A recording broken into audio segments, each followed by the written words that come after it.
Hello guys, welcome back to my YouTube channel. It's here Mora. So today we are going to have a conversation, a chill and insightful conversation. So today we are going to talk about something that young people really discuss in this day is the plantation industry.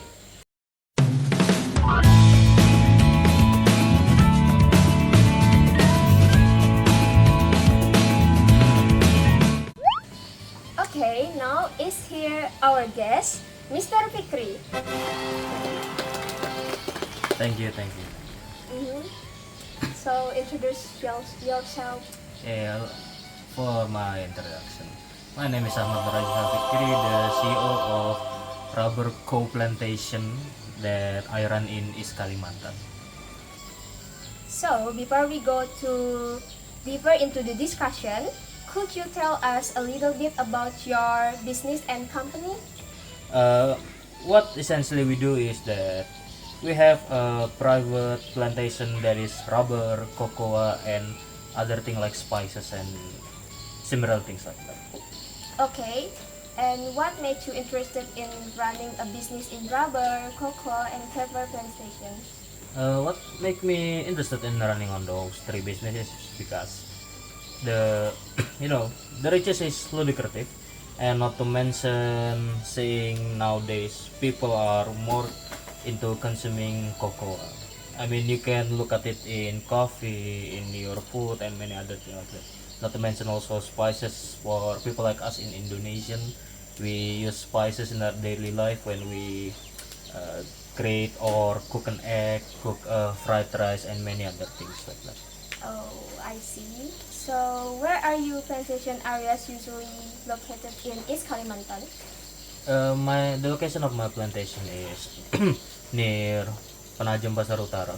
One, actually we had two places. That is in Penajam Pasar Utara, one, and the second one is in Bontang City. Oh, Bontang. So, in your opinion, why is East Kalimantan suitable for the plantation sector? For me, East Kalimantan is perfect because the land is not too hard, it's not too rough, it's soft and perfect for rubber tree. Not to mention, it also perfect for cocoa tree that have a far more climate, climate good climate changes. Like for example, in Brazil, you have a tropical climate. It's also perfect for East Kalimantan. And for spices usually they grow everywhere in Indonesia, not only in East Kalimantan. Okay. Out of these three commodities, which one did you focus on first? The first one that I focused actually was rubber industry, because rubber is used in everything, in your vehicle tire, in uh, rubber eraser, and not to mention in everyday sandal they also use rubber for it. Okay. So, for rubber itself, how promising is the business potential in East Kalimantan?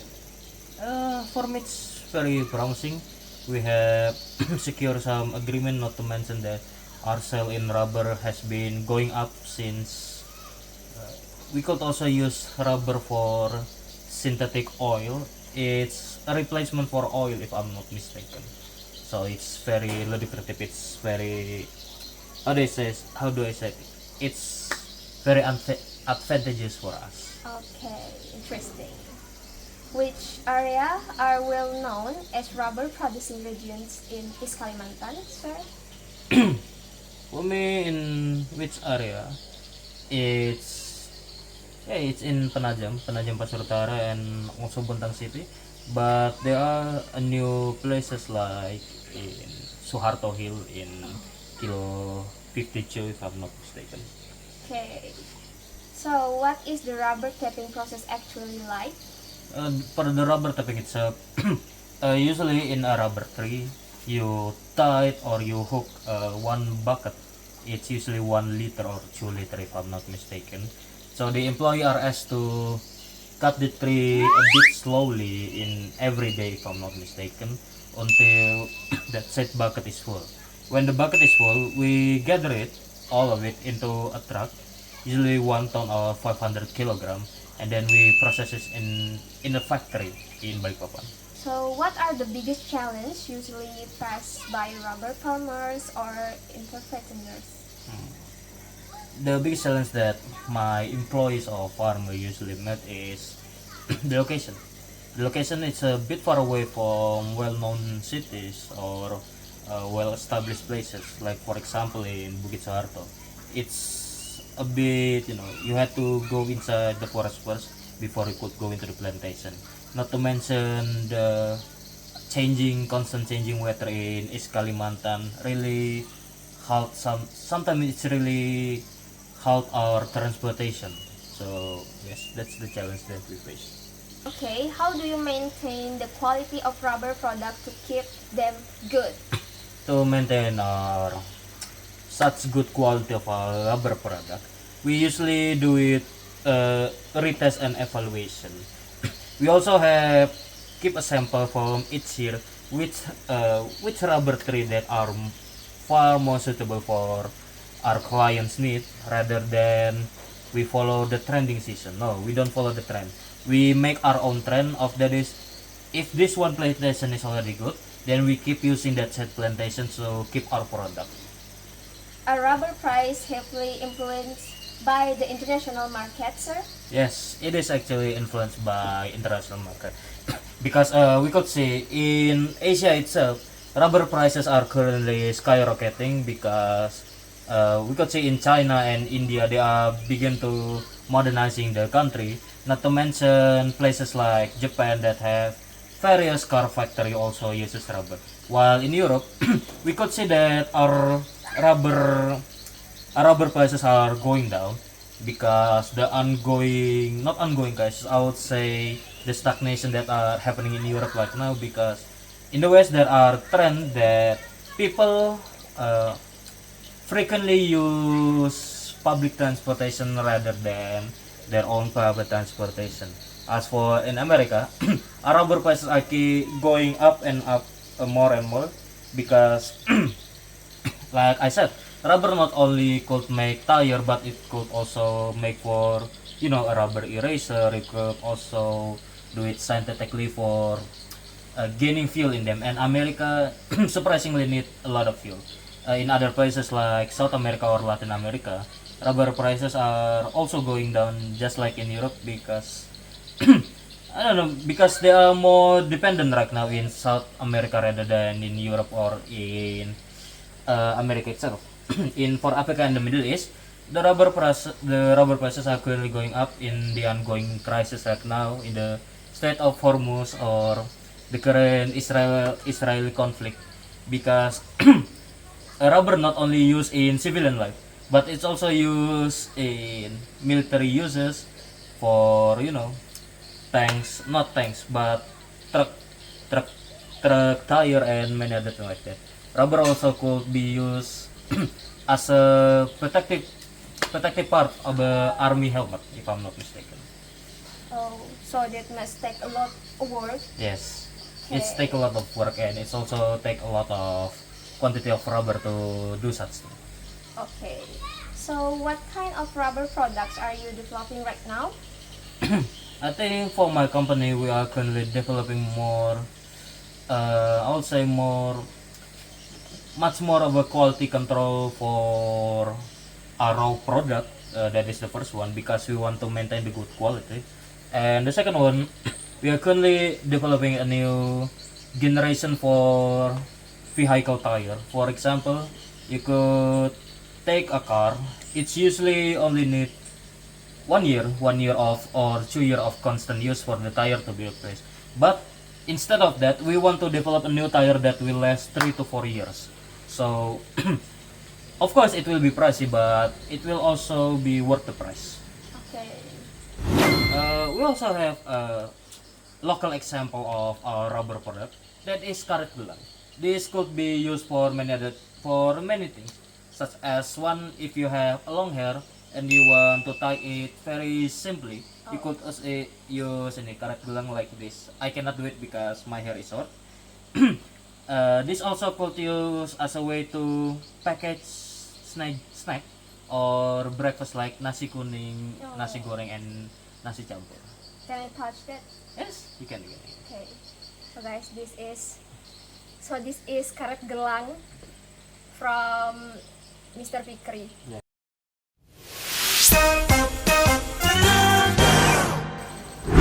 Now, let's talk about cocoa. Okay. Why does cocoa have such high economic value, sir? Cocoa, it's chocolate if I'm not mistaken. Right? Chocolate have high economic value because uh, if we're talking about traditional plant cocoa, it takes to Bentar juga nih. Azan. Okay, now let's talk about cocoa. So, I want to know your opinion about why does cocoa have such high economic value? Okay, that's actually a very good question on why does cocoa have a high economic value.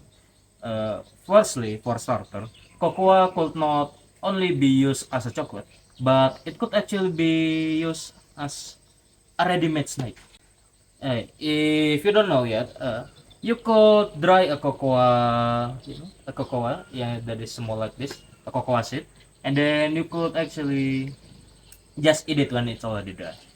Not to mention cocoa is also could be used for drink, for ice cream, and many other things other than chocolate.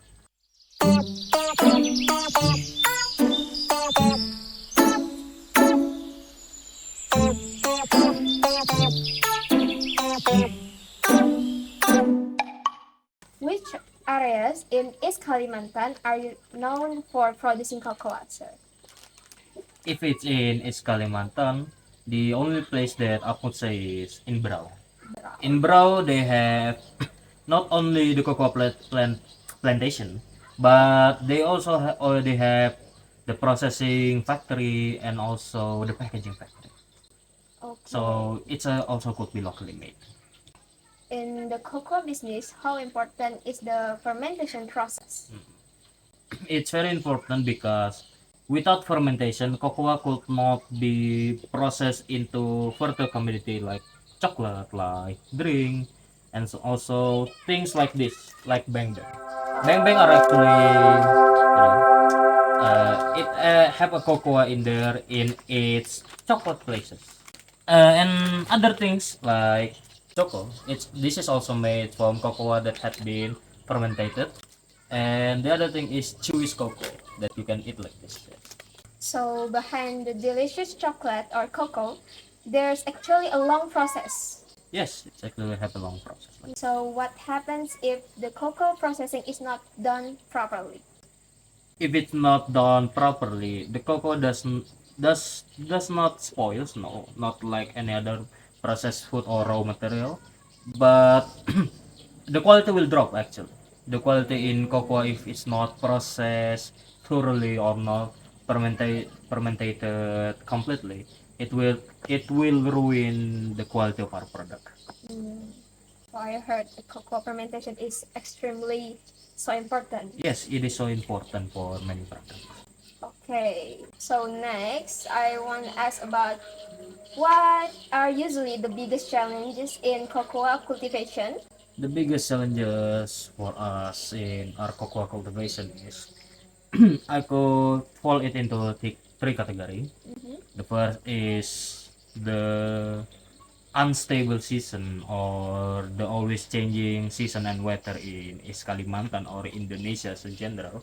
The second one, uh, naturally grown cocoa plantation are usually take very long time for growth fully. So there are some company that actually use grown lab cocoa plantation, which is not good for your health, by the way. And lastly, we also have to find the correct worker for it. See. Mm, in your opinion, is the cocoa business still promising for the next few years? Yes, it is actually still promising. Not in just a few years. I could still see a vision that cocoa will still be in business even for 100 years to come. The reason is very simple because cocoa knows they are food for the not only for the rich but also for the common people. Not like back in the day, which cocoa only reserved for kings, queen, and many other high-ranking officials instead of the common people.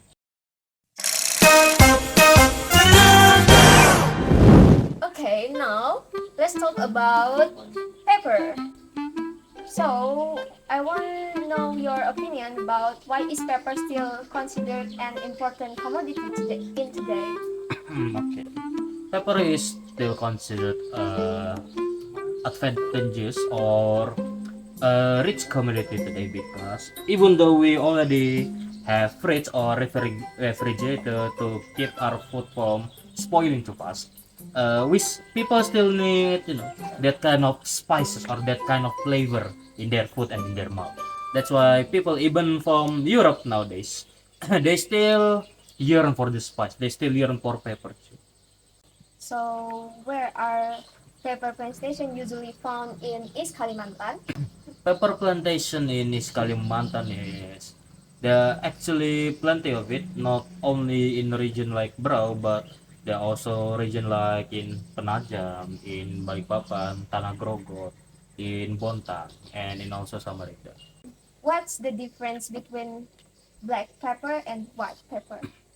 The difference between black and white pepper, most people usually say it's about the color.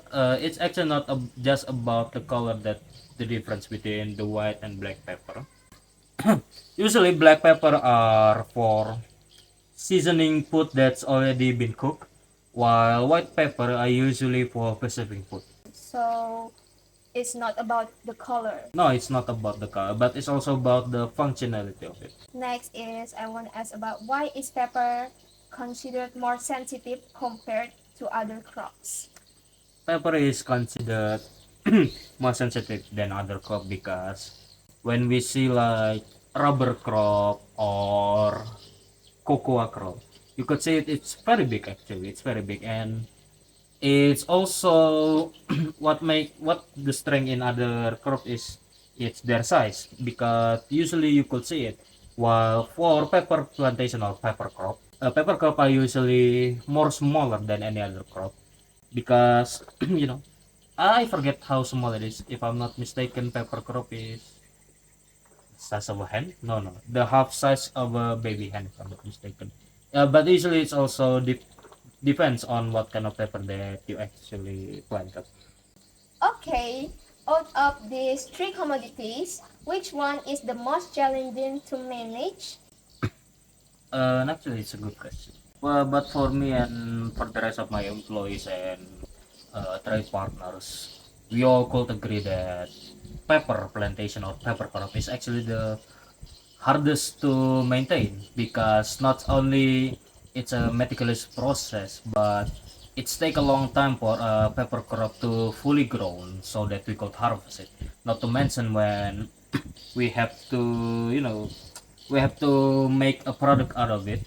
It's usually take a lot more than just one basket of paper.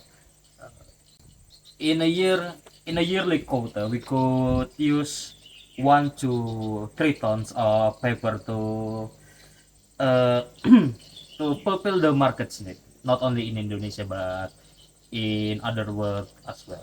So, what about pepper, sir? What kind of pepper products are you developing? As of right now, we does not see the needs of developing a new paper product. Instead, we want to focus more on the already existing partnership and client that we already have in the paper industry. As for one of the example that we want to keep the quality in control is actually Ladako. Maybe my assistant could give the example to me. Thank you, Fami. Thank you. This is the example of paper product that we use. Okay. So guys, this is Ladako. You could also use ladako or pepper, either it's white or black pepper in many Indonesian traditional food or dishes. For example, this is bakwan or ote-ote, and you can use ladako and pepper in here. I want to eat it first. Mura, if you want, I have some Okay. bakwan and okay, I will Thank put you. it. Okay. Okay. So I want to close the business conversation. And next, I would like to ask a few more questions about Mr. Fikri. For the first question is, during your journey as a plantation entrepreneur, what has been your most memorable experience? I'll say there are some few bumps along the road. Good things and bad things also happen. But my very first memorable memory as a plantation owner, plantation business, is the first time when a client actually contacted. Because at that time I was running low on money. The employees are only my closest friend too, and generally there are not enough money workers or brain at that time, so I had to scrap some of my saving. I have to sell off some of my product in the market for a very low price. But nowadays luckily after my first client contacted me, things have changed because right now I'm enjoying my life as the CEO of my own plantation, because they are I have nowadays I have a lot of work, I have a lot of brain powers and money to enjoy with.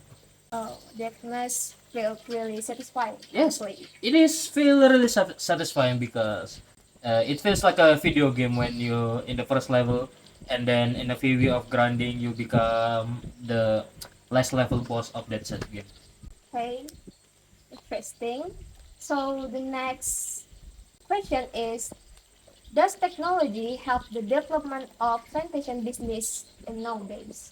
Yes, it is actually very helpful because uh, unlike back in the day, when in the day of my father or my grandfather, they don't have the technology that I currently have. So it's a bit of hard time like processing rubber or cocoa and pepper into a product that had been done, because most of the yield or the raw product that they have to sell it for a cheap price to company in Europe or in America, because we don't have the technology back then. They don't have the technology, but now my company have the technology to process my very own yield, so it is very helpful. Okay, so young people actually have a huge opportunities in this modern agriculture and plantation, right? Yes, it is. It is. Most of my employees are actually young people, in but it's only on my cocoa business because I want to keep the quality in checks. Not to mention, I also would like to test a new product in the upcoming year. That's why young people are more welcome in my company, because I need those brain for the technologies. So next question, in your opinion, what opportunities do young people have in agriculture and plantation today?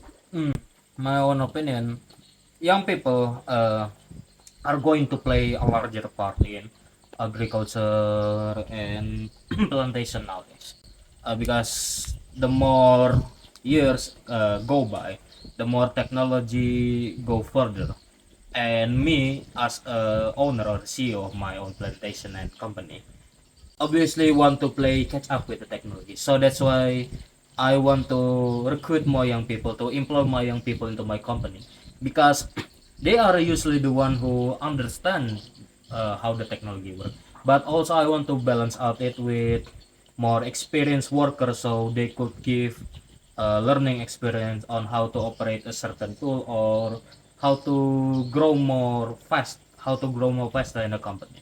That is how.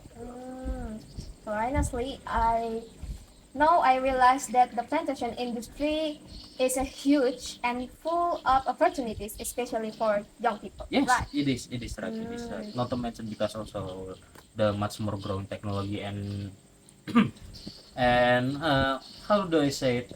Young people have tendency to buy more things than old people. That's why usually they accepted the job very quickly.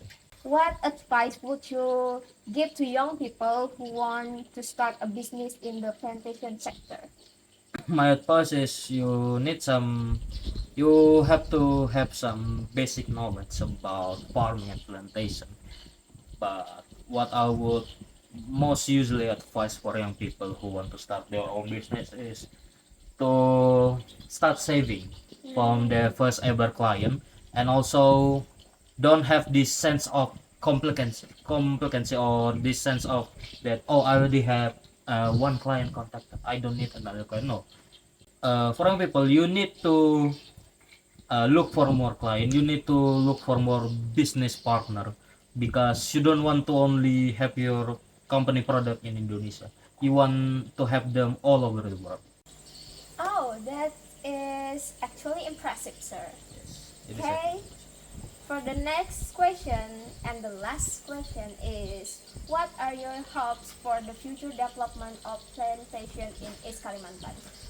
My future hope for further development of plantation in Kalimantan is actually very huge, because because that East Kalimantan lands are usually still covered in rainforestry. It's still not very clearable field.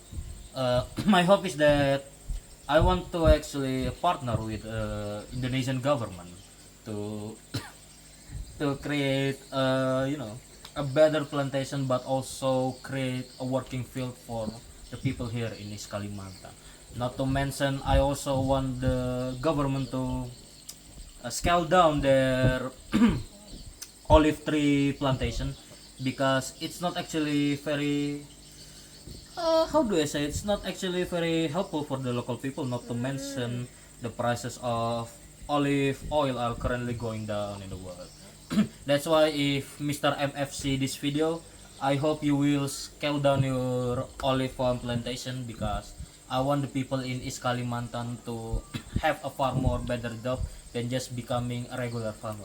I want them to also start their own business and start their own product of instead working below me. I want them to also be CEO in their own life. So Mr. MF, please please hear my video in this. That's all I'm going to say. Okay, I totally understand. Yes. Okay. Okay, thank you so much, Mr. Fikri, You are welcome. for sharing all this knowledge for us. And I hope this video is helpful for young business owner and young people. Yes. Okay. I hope so. Alright guys, don't forget to like, comment, and subscribe this channel. Is Mora channel. So I'm Mora signing off. So see you and bye bye. Bye bye. Itu kayak ini nggak sih? Nggak kelihatan natural. Oh my Ulang god. lagi, ulang lagi, ulang. Tiga one. I'm Mora signing off. Jangan pernah mengkomentari wanita. Jadi ayunan Balikpapan aku nih. Banyak stiker I'm stiker Mora, ini. I'm Mora signing off. See you and bye bye. Tuh udah bisa. Satu, dua.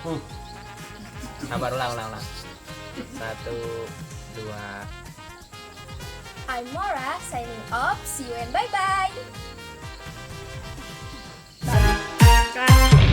Kita lupa buat video perkenalan.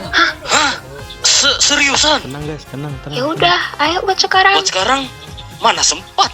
Keburu telat. Mana sempat? Guys. Ih, nanti dimarahin dosen. Mau nggak mau buat lagi. Udah woy, udah. Kita tutup aja ya videonya. Sampai jumpa di video lainnya. Mata nih.